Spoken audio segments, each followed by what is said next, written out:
racial segregation before apartheid.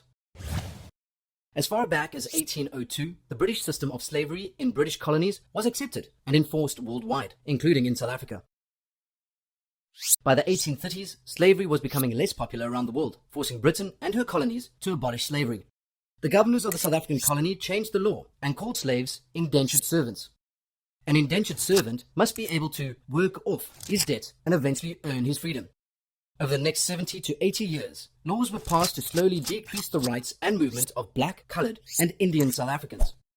Systems were put in place that made it very hard for an indentured servant to ever gain freedom, and whole families would continue to serve their masters, trying to pay the debt. All indentured workers were forced to carry passbooks. In 1913, the Union of South Africa passed the first major racial segregation law, the Natives Land Act. This would later become known as the Bantu Land Act and the Black Land Act.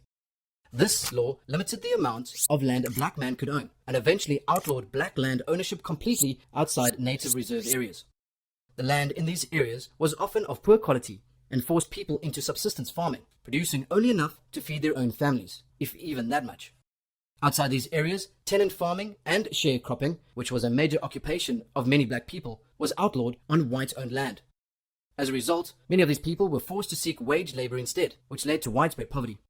As the population of indentured Indian laborers grew in Natal, the law was extended to prevent Indians from owning land too. Need more help? Subscribe to our channel or dive into our expert textbooks and get that learning edge.